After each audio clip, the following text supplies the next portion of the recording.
പോലീസിന്റെ അനാസ്ഥ വീണ്ടും അതിര് കടന്നിരിക്കുന്നു.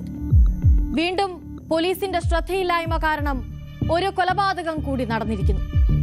ബംഗളൂരുവിലാകട്ടെ ഒരു യുവാവിനെ കുട്ടികൾക്കും കുടുംബത്തിനും മുന്നിൽ വെച്ച് തല്ലിക്കൊന്നിരിക്കുന്നു. യുപിയിൽ ഭാര്യയുടെ അമ്മയെയും സഹോദരനെയും യുവാവ് കൊലപ്പെടുത്തിയത് എന്തിനെന്ന് പോലും വ്യക്തമല്ല. ഈ വാർത്തകളിലേക്കാണ് 20th അവർ വിശദമായി പോകുന്നത്. സ്വാഗതം നിഗൂഢതകളുടെ 20ാം മണിക്കൂറിലേക്ക്.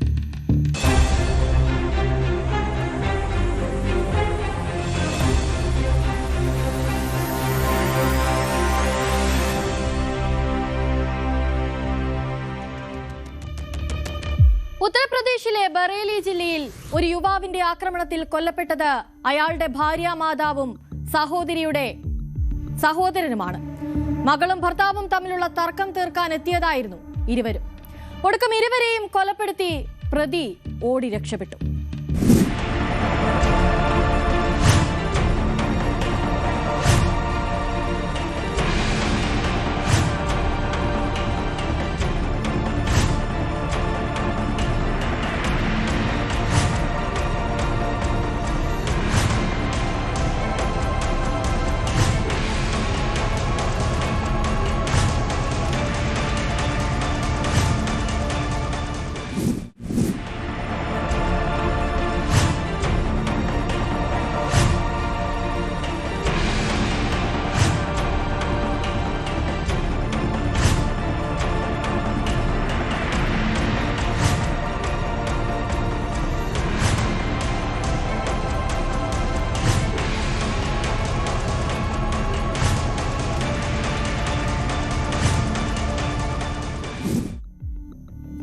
ബറേലി ജില്ലയിലെ രഹ്പുര ചൌധരി ഗ്രാമത്തിലാണ് ഈ സംഭവം നടക്കുന്നത്.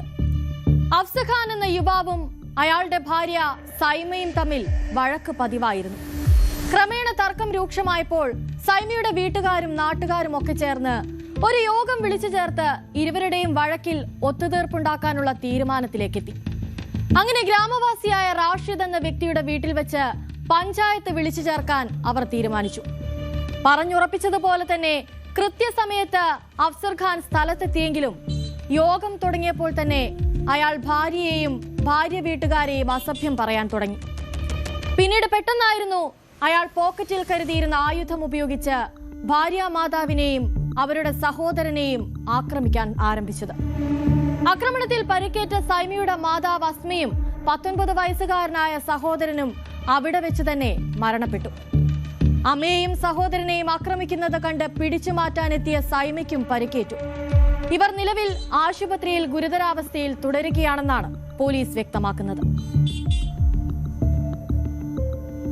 थाना इज्जतनगर में रहपुरा गांव पड़ता है। यहाँ पे सूचना मिली थी अभी लगभग 1.5 घंटा पहले कि एक व्यक्ति के द्वारा अपनी सास और अपने साले को चाकू से घायल कर दिया गया है, जिनकी मृत्यु हो गई है।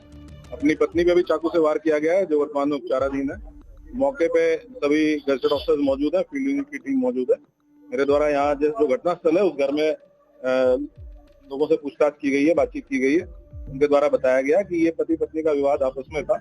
जो अफसर आरोपी है और उनकी पत्नी साइमा, इन दोनों के बीच में लंबे समय से विवाद चल रहा था।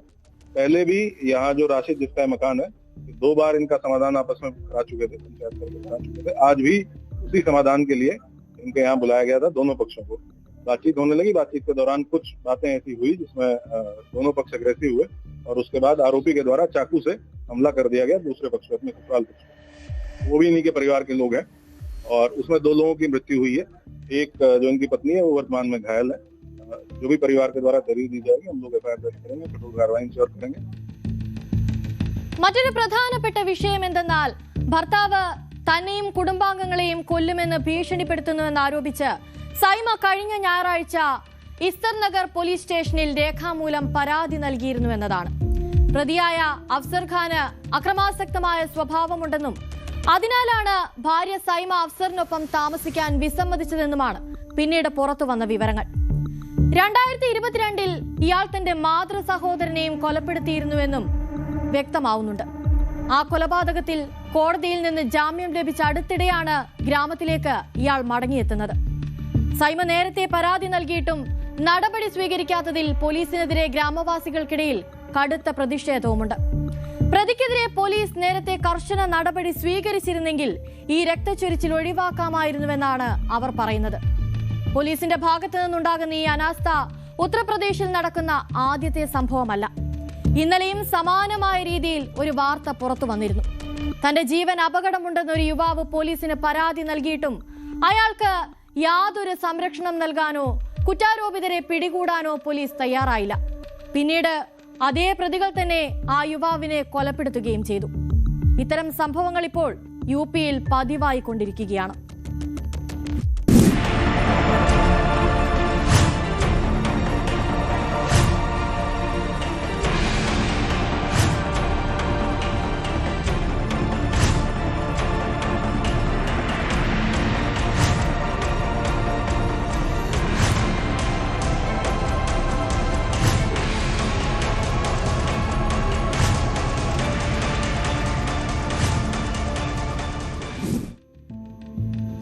ഉത്തർപ്രദേശിൽ നിന്ന് തന്നെയാണ് മറ്റൊരു വാർത്തയും പുറത്തുവരുന്നത്. രാവിലെ നടക്കാനിറങ്ങിയ BJP നേതാവായ രാജ്കുമാർ ചൗഹാൻ ക്രൂരമായി കൊല ചെയ്യപ്പെട്ടിരിക്കുന്നു. സംഭവവുമായി ബന്ധപ്പെട്ട് ഇപ്പോൾ പ്രദേശത്ത് വലിയ തരത്തിലുള്ള പ്രതിഷേധം നിലനിൽക്കുകയാണ്. എന്തായിരിക്കാം ആ കൊലപാതകത്തിന് പിന്നിലെ കാരണം? രാഷ്ട്രീയമോ അതോ മറ്റെന്തെങ്കിലുമോ?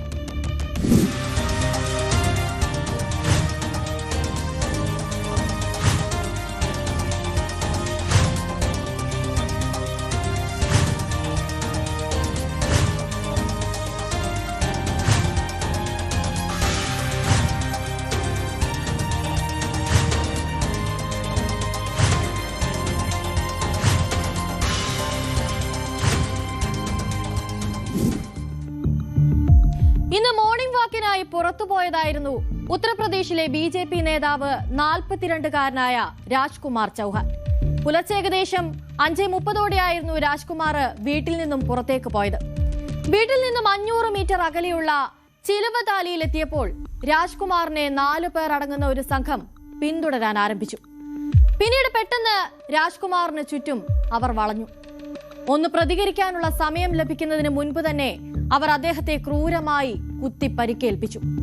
രാജ്കുമാറിന്റെ നെഞ്ചിലും മുഖത്തും അക്രമികൾ നിരവധി തവണ കുത്തി. ഇത്രയും ഗുരുതരമായി പരിക്കേറ്റിട്ടും അയാൾ അക്രമികളിൽ നിന്നും ഓടി രക്ഷപ്പെടാൻ ശ്രമിച്ചു. എന്നാൽ അപ്പോഴേക്കും മുറിവുകളിൽ നിന്നും ചോര വാർന്ന് അയാൾ തളർന്നിരുന്നു. ഏകദേശം 100 മീറ്ററോളം മുന്നോട്ടേക്ക് ഓടിയ രാജ്കുമാർ അവിടെ കുഴഞ്ഞു വീഴുകയായിരുന്നു. അയാൾ കുഴഞ്ഞു വീഴും വരെ അക്രമികൾ അയാളെ കുത്തി പരിക്കേൽപ്പിച്ചുകൊണ്ടേയിരുന്നു. പിന്നീട് അയാൾ മരിച്ചു എന്ന് ഉറപ്പാക്കിയ ശേഷമാണ് ആ അക്രമി സംഘം സ്ഥലത്തു നിന്നും രക്ഷപ്പെട്ടത്. സംഭവം അറിഞ്ഞ് സ്ഥലത്തെത്തിയ കുടുംബാംഗങ്ങളും നാട്ടുകാരും ചേർന്ന് രാജ്കുമാറിനെ ആശുപത്രിയിൽ എത്തിച്ചെങ്കിലും മരണം സ്ഥിരീകരിക്കുകയായിരുന്നു. സംഭവത്തെപ്പറ്റി പോലീസ് നൽകുന്ന വിശദീകരണം ഇങ്ങനെയാണ്. देखिए, पुलिस के पास सुबह के लगभग 5:30 बजे के आसपास ये सूचना आई कि श्री राजकुमार चौहान, जिनकी उम्र लगभग 38 वर्ष है और यहाँ के पूर्व पार्षद प्रतिनिधि भी रहे हैं, इनके ऊपर लगभग 5:30 बजे के आसपास में किसी ने जानलेवा हमला किया था। उस क्रम में पुलिस द्वारा परिजनों से प्राप्त तहरीर के आधार पर अभियोग पंजीकृत किया गया है। इसमें कुल 8 लोगों को नामजद किया गया है परिजनों द्वारा, जो यहीं इसी गांव बरगदवा के निवासी हैं। उन सभी अभियुक्तों में से 7 अभियुक्तों को पुलिस द्वारा अपने हिरासत में लेके गहन पूछताछ की जा रही है।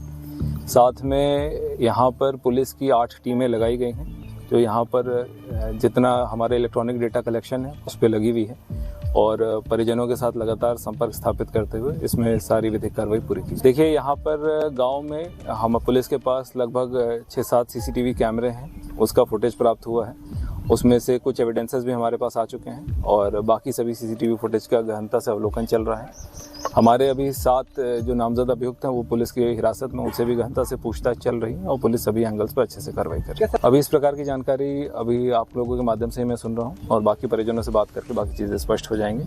और 2023 में इनकी एक पुरानी रंजिश रही है गाँव में एक व्यक्ति के साथ, जिनको जो कि इसमें नामजद अभियुक्त हैं वो भी पुलिस की हिरासत में हैं और उनसे भी कड़ाई से पूछताछ की।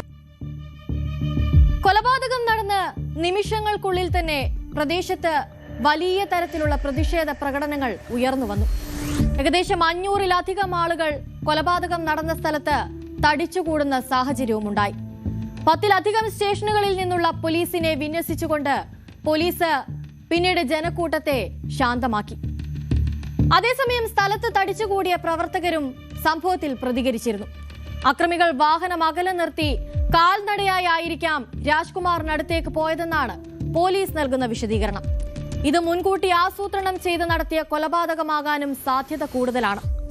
പ്രതികൾക്കായുള്ള തെരച്ചിൽ ഇപ്പോഴും പുരോഗമിക്കുകയാണ്. कहना क्या है, पुरानी रंजिश है सर। क्या रंजिश थी? और ऐसी उम्मीद नहीं थी कि महंत जी के 3 किलोमीटर दूरी पे घटना हो जाए। पुरानी रंजिश थी, चुनाव पहले भी एक बार ऐसा हो चुका है। बंदा आज तक किसी से लड़ाई किया ही नहीं। अभी आप मोहल्ले में चाचा 5-5 या 10-20 किलोमीटर कहीं पूछ लीजिए, छवि साफ रही है इनकी। बहुत गरीब फैमिली से वो बहुत आगे तक अपने दम पे, मेहनत के दम पे आगे बढ़े हैं। वो किसी के लिए गलत नहीं किए, सबके साथ हमेशा खड़ा रहे। 12 बजे रात में बुलाइए, अगला बंदा खड़ा रहता था। मांगे यही है जैसे और अदर जो होती है, अदर लोग मवालियों को जो इलाज हुआ वही होना चाहिए, तो एनकाउंटर हो या भैया फांसी की सजा दिला जाए। अगर ऐसा नहीं होता है तो हम लोग को दूसरा रास्ता देखना पड़ेगा। भैया बिना टायर गए लाला भाई गोलियां मार ला चाकू मार। क्या नाम है आपका? क्या नाम है आपका? व्यास चौहान। तो क्या नाम, जो लोग गोली मारे तो कौन थे? पता भाई लड़ाई चल पहले। अच्छा, तो आप मौके पे थे वहाँ पे? नहीं, हमारा घर यहाँ से 3-4 किलोमीटर दूरी पे। क्या नाम है उस लड़के का जिसको गोली मारी गई है? राजकुमार चौहान। हमन के लिए हमेशा चलत रहा। 2027 में भैया के विधानसभा चुनाव लड़े वाला रहना। रोज जब मिला हमन से तब हमसे उनसे बजित होकर कि भैया कौन विधानसभा में चला जाए पंचरा कर।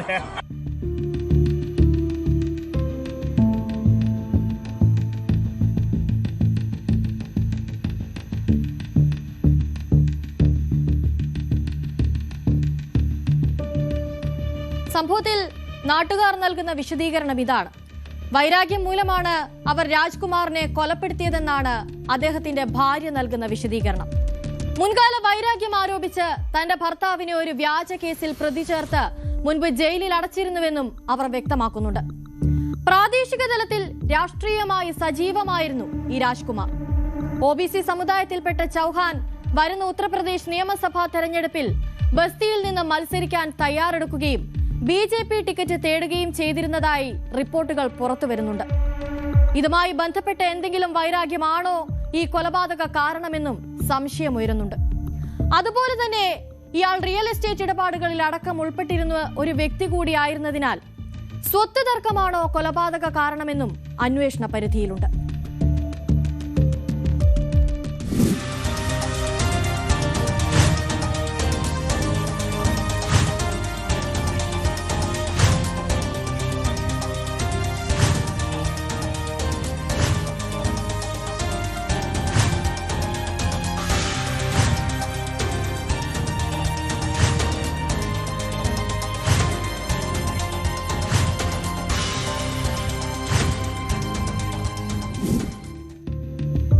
ഇടവേളയ്ക്ക് ശേഷം മടങ്ങിയെത്താം.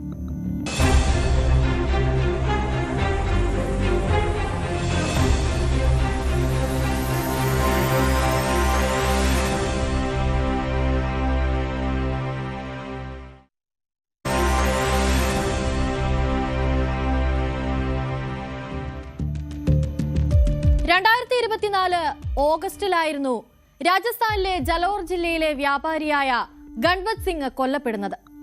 ഈ കേസിൽ ഇപ്പോൾ ഒരു സ്ത്രീ ഉൾപ്പെടെ 3 പ്രതികളെ പോലീസ് അറസ്റ്റ് ചെയ്തിരിക്കുകയാണ്. അവിഹിത ബന്ധത്തെ ചൊല്ലിയുള്ള ബ്ലാക്ക് മെയിലിംഗ് ആണ് കൊലപാതക കാരണം.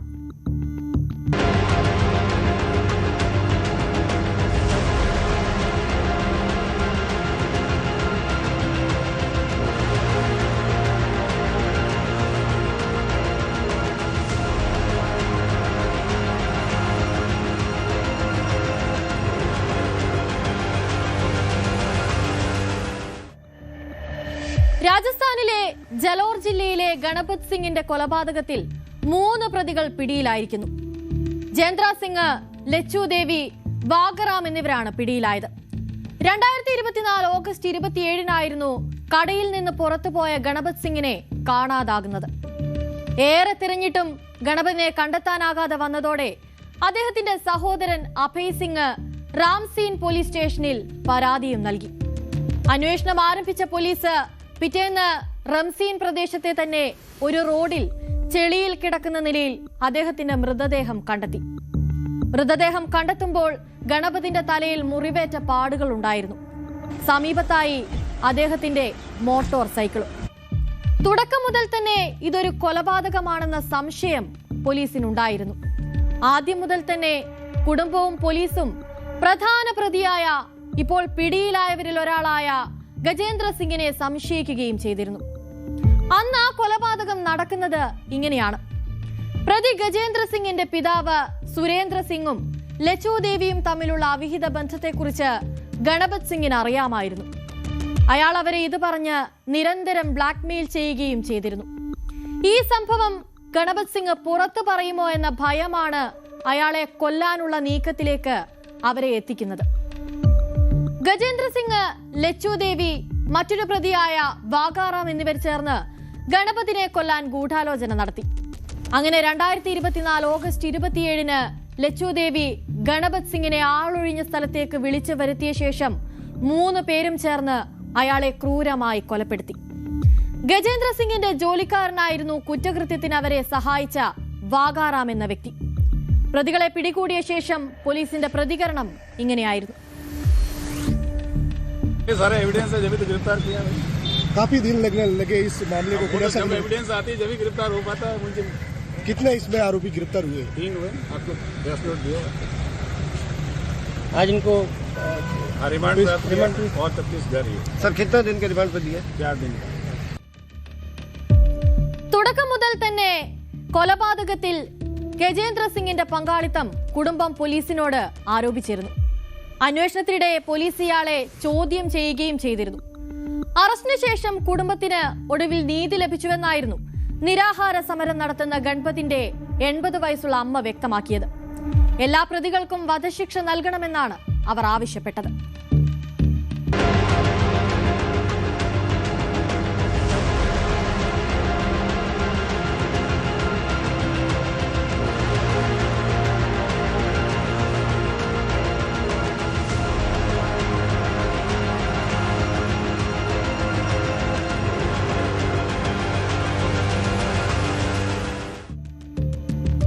പടിഞ്ഞാറൻ ഡൽഹിയിൽ ഒരു 40-കാരൻ കൊല്ലപ്പെട്ടിരിക്കുന്നു. കൊന്നതാകട്ടെ പ്രായപൂർത്തിയാകാത്ത 3 കുട്ടികൾ ചേർന്ന്. പ്രായപൂർത്തിയാകാത്ത ഈ 3 പ്രതികളെയും പോലീസ് അറസ്റ്റ് ചെയ്തു.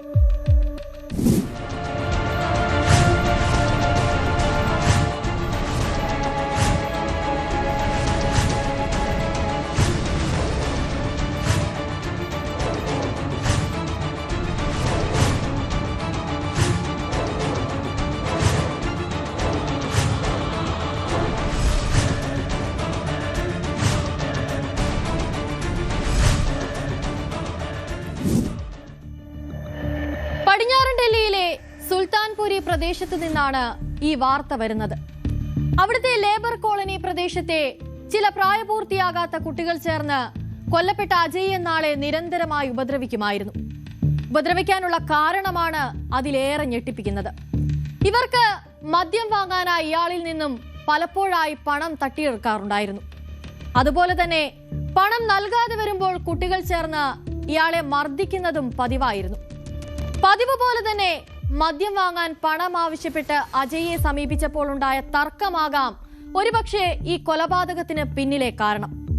ബുധനാഴ്ച രാത്രി 8:24 ഗുരുതരമായി കുത്തേറ്റ ഒരാളെ ആശുപത്രിയിൽ പ്രവേശിപ്പിച്ചിട്ടുണ്ട് എന്നൊരു വിവരം സഞ്ജയ് ഗാന്ധി ആശുപത്രിയിൽ നിന്നും പോലീസിന് ലഭിച്ചപ്പോഴായിരുന്നു ഈ കൊലപാതക വിവരം പുറം ലോകം അറിയുന്നത്. പോലീസ് ആശുപത്രിയിലെത്തിയപ്പോൾ നെഞ്ചിലും ശരീരത്തിന്റെ മറ്റു ഭാഗങ്ങളിലും നിരവധി കുത്തേറ്റ നിലയിൽ അജയ് ഗുരുതരാവസ്ഥയിൽ കഴിയുകയായിരുന്നു. എന്നാൽ ചികിത്സയ്ക്കിടയിൽ അജയ് മരണപ്പെടുകയാണുണ്ടായത്. അയൽക്കാരന്റെ മകനും മറ്റു 2 സുഹൃത്തുക്കളും ചേർന്ന് അജയെ കത്തികൊണ്ട് നിരവധി തവണ കുത്തിയതായി അദ്ദേഹത്തിന്റെ സഹോദരി പോലീസിനോട് വ്യക്തമാക്കുകയും ചെയ്തു. സംഭവവുമായി ബന്ധപ്പെട്ട് പ്രദേശവാസിയായ യുവതിയുടെ പ്രതികരണവും പുറത്തു വന്നിട്ടുണ്ട്. അതിലേക്ക് കൂടി നമുക്കൊന്ന് പോകാം. 3-4 बजे की इस टाइम की घटना है उसकी। और उसने मेरा पति को जैसे रोज की तरह पार्क जाता है और पार्क में गया बीड़ी सिगरेट पीने, और वहाँ पर उसके फ़ोन के पीछे और 1000 रुपये के पीछे उसकी जान ले ली उन्होंने, चक्कू से वार कर दिया। जब तक वो घर पे भाग के आया, घर के आगे गिर गया, उसने दरवाजे पे हाथ मार के, और मैंने देखा तो बेहोश की हालत में। हम डॉक्टर ले आए तो बात करने लगा मार से, 1-1.5 घंटे बात करी, उसके बाद उसने दम तोड़ दिया। मेरे को ये इंसाफ चाहिए, जैसे वहाँ पर उत्तम नगर में हुआ है ना, मेरे को ऐसा इंसाफ चाहिए, नहीं तो मेरी तरह कई बच्चे अनाथ हो जाएंगे, मेरे बच्चों की तरह। मेरे 3 बच्चे हैं। പോലീസ് നടത്തിയ അന്വേഷണത്തിൽ വ്യക്തമായതും കുട്ടികൾ അജയിൽ നിന്നും മദ്യം വാങ്ങാനായി പണം തട്ടാറുണ്ടായിരുന്നു എന്ന കാര്യം തന്നെയാണ്. നിലവിൽ ഇന്ത്യൻ ശിക്ഷാ നിയമത്തിലെ സെക്ഷൻ 302, 34 എന്നിവ പ്രകാരം രാജ്പാർക്ക് പോലീസ് സ്റ്റേഷൻ കേസ് രജിസ്റ്റർ ചെയ്തിട്ടുണ്ട്. പ്രായപൂർത്തിയാകാത്ത 3 പേരെയും പോലീസ് അറസ്റ്റ് ചെയ്യുകയും ചെയ്തു. ഇനി അറിയേണ്ടത് പ്രായപൂർത്തിയാകാത്ത യുവാക്കൾക്ക് മദ്യം എങ്ങനെ കിട്ടി, ആരു കൊടുത്തു എന്നതാണ്. കാരണം ഈ കൊലപാതകത്തിന് പിന്നിൽ മദ്യത്തിന്റെ ആസക്തി ഉണ്ടാക്കിയ സ്വാധീനം ഒട്ടും ചെറുതല്ല.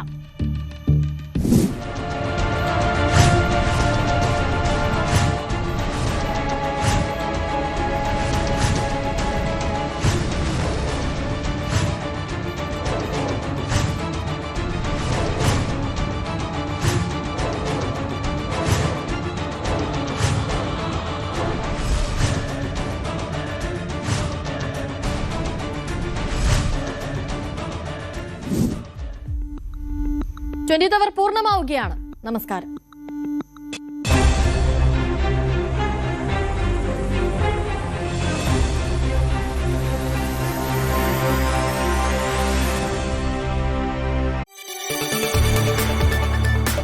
കൂടുതൽ വാർത്തകൾക്ക് news 18 Keralam YouTube channel subscribe ചെയ്യുക.